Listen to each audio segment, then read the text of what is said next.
Well, the top of the morning to you, Brian Buffini here with our mid-year bold predictions.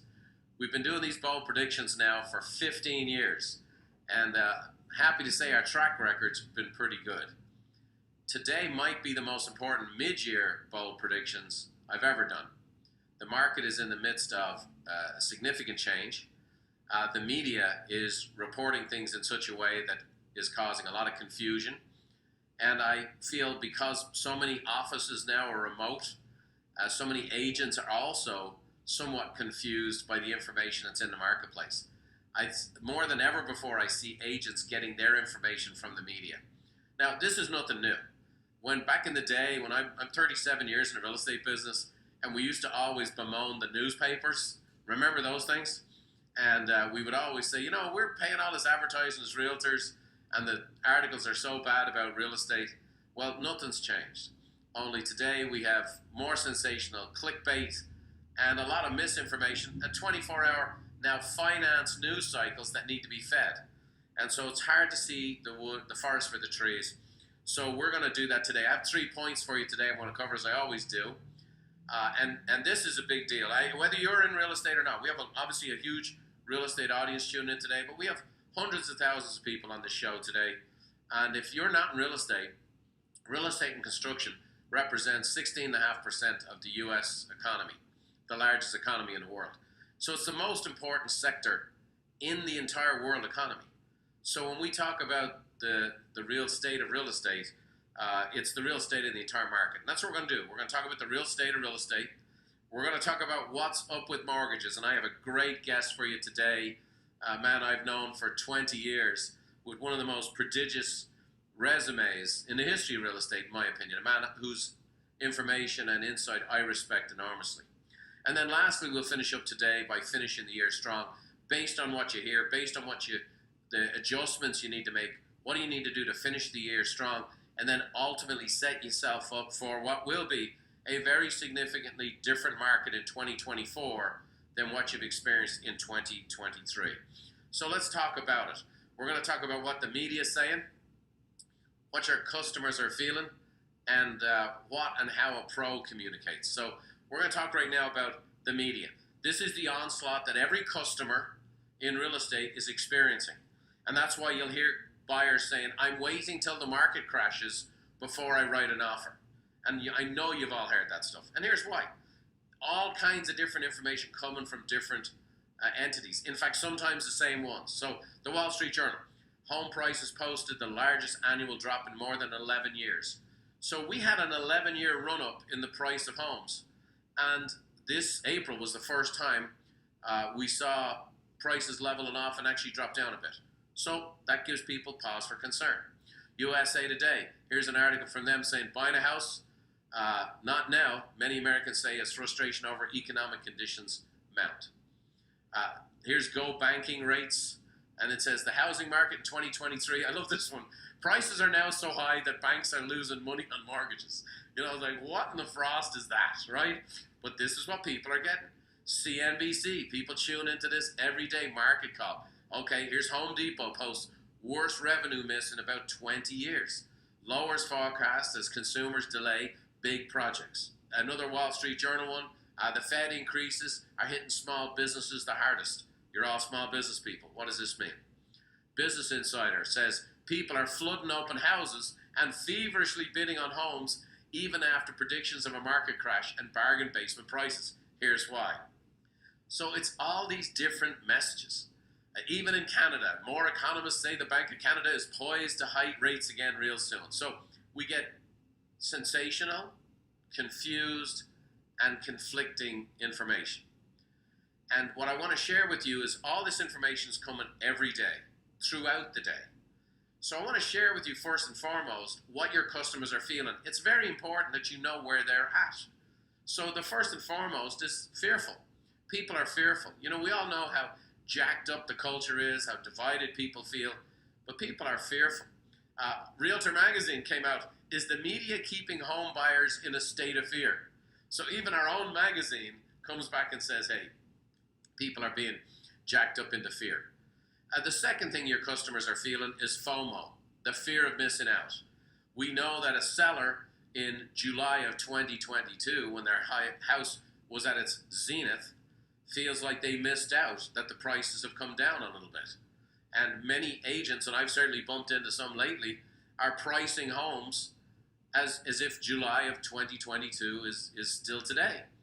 And so there's this adjustment period. A great quote from Holly Whittaker says, "Americans aren't stupid. We are, however, predisposed to herd behavior." And so your customers are like that. But unfortunately today, a huge amount of agents are like that. So agents are feeling fear. Agents are feeling the FOMO. Agents don't have an answer. They're actually listing people's properties as if it's July of 2022. The third is insecurity. A great quote says, "The reason we struggle with insecurities because we compare our behind the scenes with everyone else's highlight reel." And so, well, the other thing that really confuses people is this information. If people don't agree with information, they call it misinformation. They constantly, whatever you search online, you get more and more of that. It's funny, a number of my employees during COVID had moved out of state. So I researched a lot online about moving out of state. Well, based on my search, what came up was every single day, like, here's why you need to leave California 10 times a day. And if I read all that stuff, it's like, oh my gosh, the state's going over a cliff. So that produces a lot of insecurity. We're going to address a lot of that insecurity today with some fantastic information. But I also want to share with you that training and coaching and being informed is a key deal. And I want to show you a little contrast, because we're going to talk right now about what pros are communicating in this market right now. And I'm going to share with you the Buffini & Company trained pros versus the National Association of Realtors. Now, I'm going to only be able to share the National Association of Realtor numbers from 2021, because it takes NAR until August of this year to be able to tell you what their agents made in 2022. We have that stuff in January, but it's still pretty accurate. So in 2021, NAR was saying that the average sales agent made $38,300. That number will probably peak above $40,000 in 2022. Now, if somebody's making $38,000, of course they're scared. Of course they're feeling FOMO, and of course they're feeling some insecurity. Now, I'm going to share with you the only verified coaching numbers that exist in the industry, and we've been doing this for 27 years. We have third-party verification. But in 2022, thousands and thousands of our coaching members earned $460,000. Now, I'm going to share with you what we've been given those folks to share with their customers. I would also tell you that when you're making $460,000 a year, you're in a very different place going on a listing appointment and talking to a customer that a person perhaps who's making $38,000 is. When a person's making $38,000 and they go on a listing appointment and the person says, "Well, Zillow told me my house was worth $600,000 in July of last year, and I won't sell it for a penny less," the person making $38,000 a year is probably going along with that. The person making $460,000 a year is saying something different, like, "Hey, let me share with you where the market is. Let me share with you what's realistic. I'd rather disappoint you tonight on a listing appointment than let you down 6 months from now when the house doesn't sell." So let me just give you a couple of pieces on what we've been encouraging our coached agents to communicate to their customers. First and foremost, here's a Wall Street Journal article that says that U.S. home equity hits the highest level on record, $27.8 trillion in equity. Your buyers are saying, "I'm waiting until the market crashes." Many outlets are telling you the market's going to crash. Many of the Shark Tank people will tell you the market's going to crash. Lots of talking heads. It's going to be very similar to 2008. That's all I keep hearing. I want to share with you right now, I'll put up any amount of money on a bet you want, but I want to show you why it's actually a physical impossibility that we could ever return to a market like 2007, 8, and 9. First and foremost, 39% of homes in the United States are owned free and clear. Right? Third of all homes, you can't foreclose on a house where there's no mortgage. Secondly, 29% of homes that have 50% or more equity. That means that 68.1% of all homes in the marketplace have at least 50% equity or are owned free and clear. So the fact of the matter is, there is no market crash coming. There is no wholesale foreclosures coming. That was a totally different market, a totally different set of lending circumstances. I see this stuff repeated in the media. I see this stuff repeated in agents now, that their customers are saying this to them and they have no answer. I'm going to wait. I'm going to wait. Well, I'm going to tell you, waiting is going to be a very bad recipe very soon. Another thing that we need to share with people is here's what's happened with the market times. You know, in July of 22, which again was the zenith of the market time, days on market was 14 days. A couple of months later, it was up to 21. A couple of months later, it went up to 33. January, February, 33, 34 days on the market. That's when we started to see prices start to soften. Oh, by the way, what's happening now? Coming back down again. 29 days, 22 days. Demand is still very high, even though rates have increased significantly. Are there buyers in the marketplace? Am I competing with anybody? Well, here's a little stat for you. Here's what pros are communicating. There's 3 million US households that make over $150,000 a year that are still renting. It's very expensive to rent. It's becoming more and more expensive all the time. There's 3 million households, 3 million, that make over 150 grand a year that are still renting. So what that tells you is, look, there's a bunch of properties that are owned free and clear or at 50%.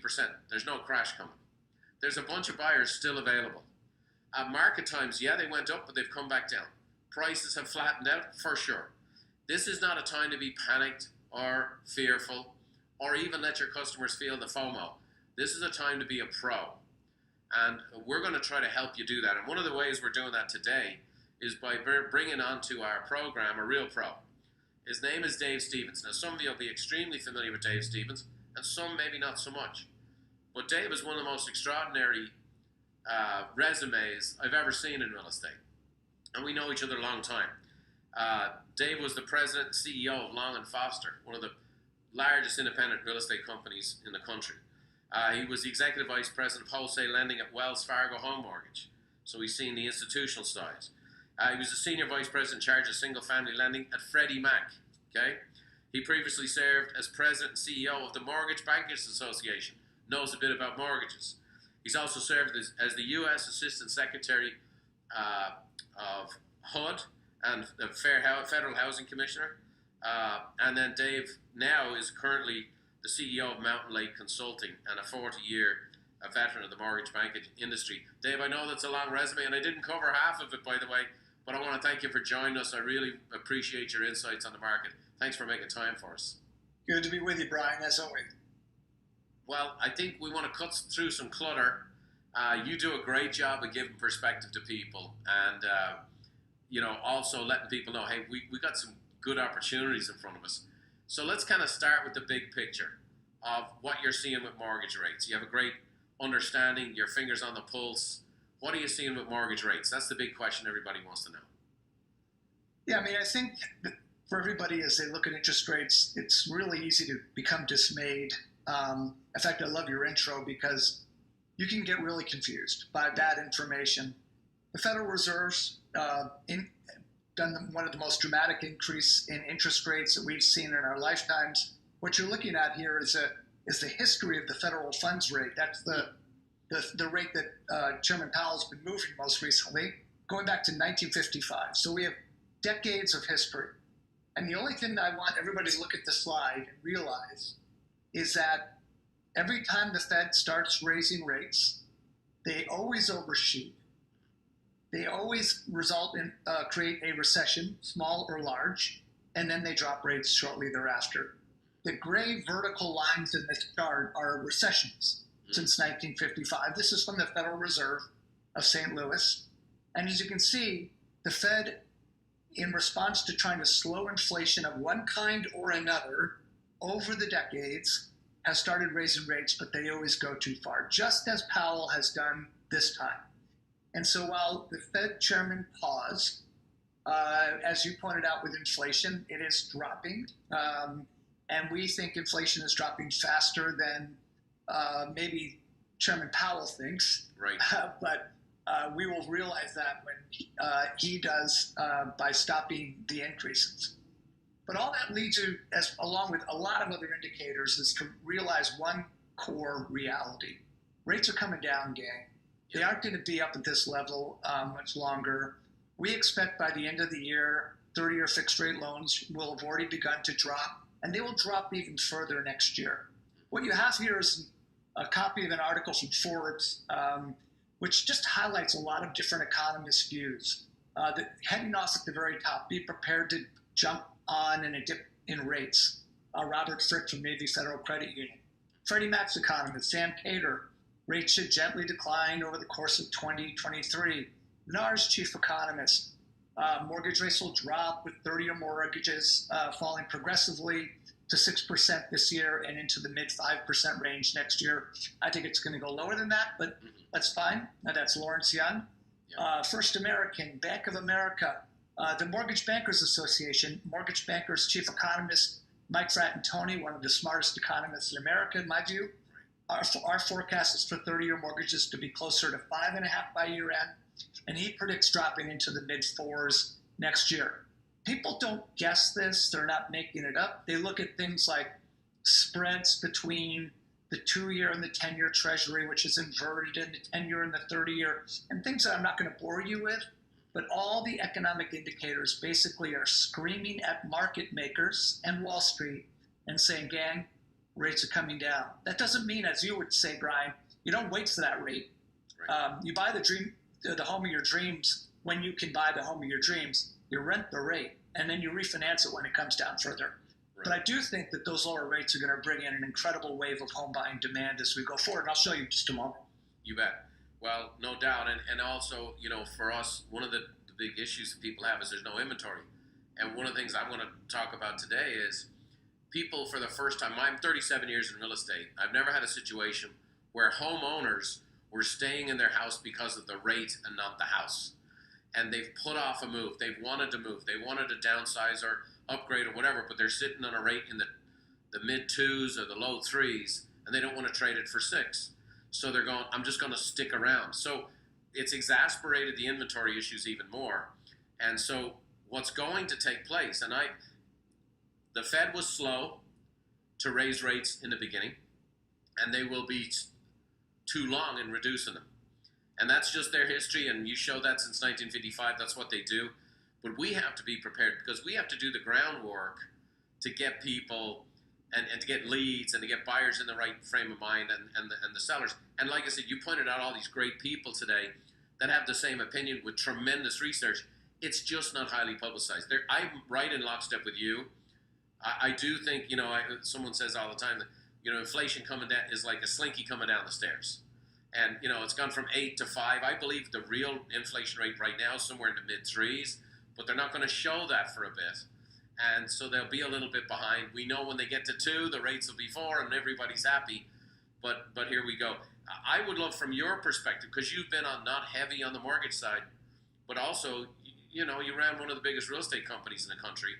What advice do you have for real estate agents, for them and for their clients right now, people who are listening to this, based on your information? Well, there's a great slide that I've got that shows the history of median home prices in this country. That's also from the Federal Reserve. Home prices only go up. Yes, we have short-term corrections, but frankly, that's when you should buy.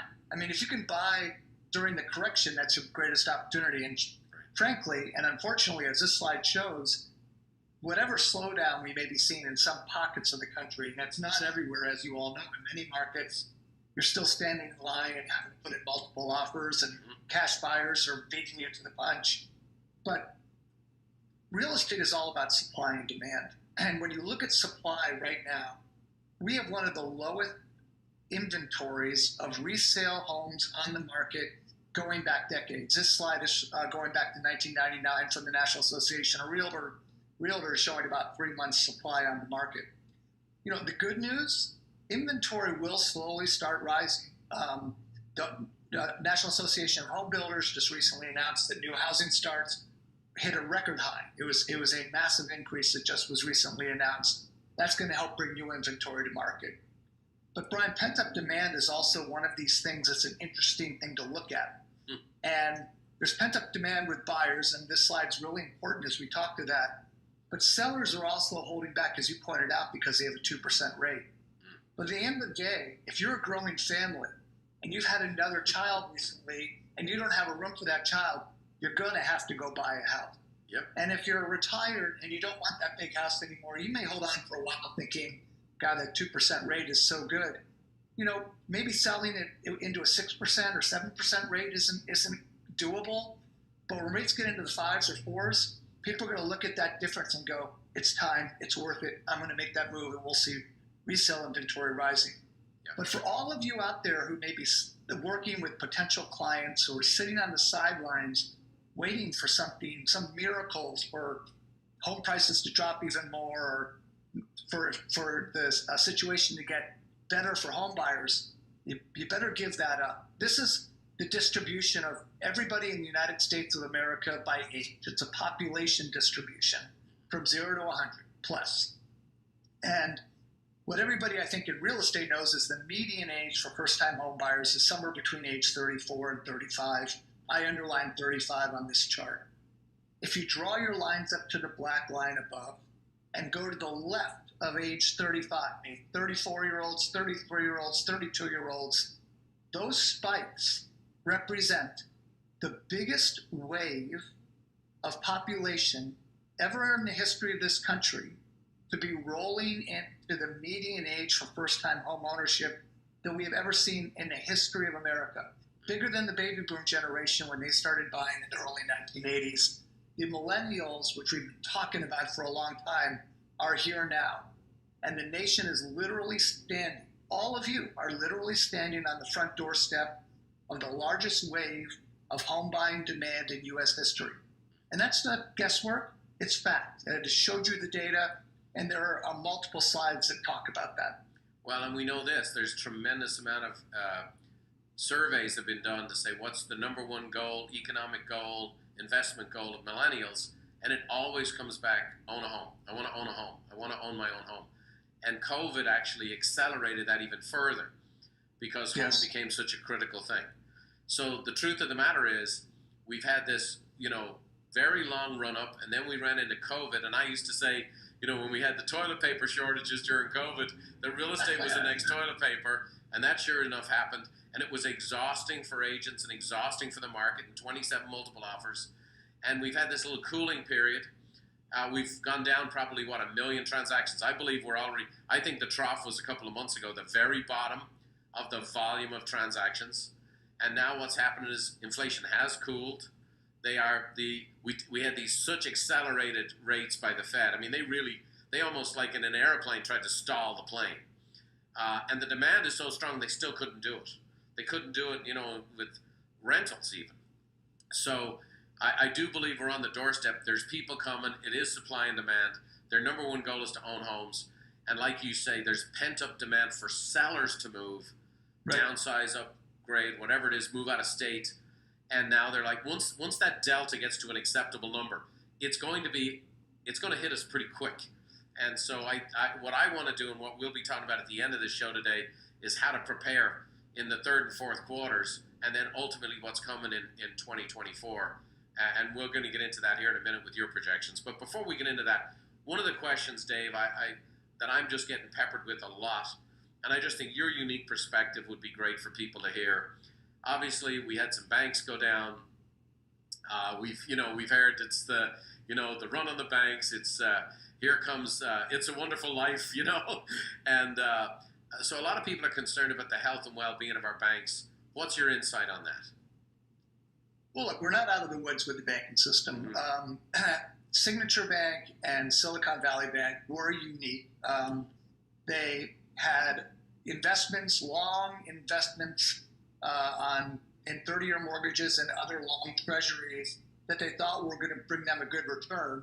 What they didn't realize is as the Fed raised rates, short-term rates, their depositors, who were big dollar depositors, demanded higher rates to be paid on their deposits. Yep. And so they ended up becoming underwater. They were earning less than they were actually paying depositors. It was a very unique scenario for Silicon Valley Bank and Signature Bank because they had a high concentration of large net worth depositors who demanded higher rates. But it is a problem. And what the other shoe to drop, so to speak, is commercial real estate. And there's a concern about what's going to happen as all this commercial real estate has to refinance into pretty significantly higher rates, and what that'll mean to their cash flow and what we call cap rates and things of this sort. Mm. But the big banks are safe. The banks are FDIC insured. And really, in the end of the day, consumers should not worry as long as they're keeping their balances below the limits. And while there may be some fluctuations and perhaps a few more bank failures, not a lot, but a few more of other banks that had similar portfolios like Signature and Silicon Valley, we'll deal with that as we go forward. But I really think as it relates to all of us in looking at real estate and looking at housing demand, it really has no relationship. If anything, the banking securities are keeping the Fed on edge, and it's one of the reasons why they paused this last time. Right. And it's one of the reasons I believe personally they're not going to do more increases, but that's yet to be said. At the end of the day, even if they do a small one, it's going to be short term, because they're going to see it very quickly. I have 4 buildings in our campus here, hundreds of thousands of square feet. Here's the bottom line. I have 78 employees that now live out of state. We have people come into the office 3 days a week. We don't need all the square footage we used to need. And that's just a matter of life. And it's COVID kind of accelerated it and moved it down the path. But I think, there is definitely some issues coming with commercial real estate. Other than the banking structure and asset, I don't think it really affects. It won't affect the ordinary everyday agent, and it won't affect 95% of their customers. Yeah. So I think you're bang on there. Okay, here's the sexy part, Dave. We call this the bold predictions. You've already alluded to it. I just think you got a great handle on this. I think it's going to be very encouraging for people to hear this. I really don't think they're hearing this anywhere else. Give us your projections for the rest of this year and into 2024. Interest rates, transactions. What do you see happening? Yeah, so I'm going to share with you some data. This is a forecast looking forward on a variety of things. I highlighted existing home sales and new home sales, as well as interest rates. This year is going to be a tough year. 2023, if you look at existing home sales, it's going to be about 4.2 million home sales, down from the 5 million that happened last year. And 2021 and 2020 were great years too. But if you notice in the forecast, the expectation is for ever increasing home sales. In fact, going out 2 years from now to 2025, it'll be a year bigger than last year. It'll line up to be the second or third biggest home sales year in American history. And it's going to be fed by those demographics that I showed you, and the low supply, which will improve enough to meet this demand, but still won't be enough. It will ensure steady home price appreciation, low single digits as we look in the outer years. People need to not focus on the here and now, because the here and now is an awkward technical environment brought on by the Federal Reserve trying to control an overheated economy, which, as you said, is going to turn into a slinky as it heads downstairs in just a short bit here. Right. And that's why it also leads into our interest rate forecast, which is ending the year at sub 6% and literally going down into the mid 4s next year. And by the way, that will be complemented with a couple of Fed rate reductions in 2024, which they will have to do because they will have pushed us into a mild recession, and they will be reversing course, not as dramatically as they increased rates, but they will reverse course slightly as we look into the next year. You bet. All of this is bullish, in my view. Yeah, it was fantastic. I mean, look, if I'm sitting here today and I'm an agent, I go, okay, our 30-year rate in 2022 was 6.6, and by the end of 23, it's 5.6, and by 24, it's 4.8, and by 25, it's 4.5. I mean, those are magic numbers. And Powell has been, if nothing, he's been consistent about this. He wants to get to 2% inflation. He wants to get the rates into 4% territory. And like I say, you've got the supply and demand. We've got that giant number of millennials, which is the core. I mean, you have employment, you have population, you have demand. And real estate has continued to become, I got a son who's just gotten engaged, and he and his fiance are looking for a house, right? So it's where it's at. It's always where it's been. I'm decades at it. You're decades at it. We have a lot of the reporters today, and I don't mean this in a disrespectful way, but we have a lot of people who do the reporting today. It's done in a technical fashion. Many of them are in their early 20s, and they've never seen any other cycles. They've never known anything other than the last 11 years where the prices just went up. And so I truly believe this is great information. It is a hopeful picture. I think we've passed the bottom. We've gone from 5.1 million transactions. We're going to finish at 4.2, 4.5. That's a big drop. I mean, that's almost 20%. That's a big drop off. That's very significant. People are feeling that. But now you can start to build them up. And it's like, buy the dream home. You're renting the rate, as you say, and then refi. You might have a year to wait. You might have 2 years to wait. But you're in the ballpark. Transactions are going to go back up. And then people who put off selling are going to absolutely be back in the game, wanting to put their house on the market. Absolutely. Well, Dave, it's brilliant stuff. He's Dave Stevens, and he's the CEO of Mountain Lake Consulting. And you can reach out to us if you're looking for a little bit of help from Mountain Lake on with your organization. These guys are fantastic. Dave, your insight is always fabulous. And we appreciate you making time for us today and our audience. It's just marvelous that we're able to bring this information to people. And for a lot of agents, I know they're going to feel hopeful. I mean, again, I already was doing this research. I had my sources. And when I saw your stuff, I went, it just gave me a great night's sleep to know, okay, this is where we're headed. It all makes sense to me. And, the future's looking bright, and we can do well if we're a pro and approach it the right way. Absolutely. Thanks, Brian. Well, good to be with you. Dave, thanks so much for joining us. Really appreciate you. Best of luck. God bless. Good health, and we'll see you real soon. Sounds great. Thanks, Dave.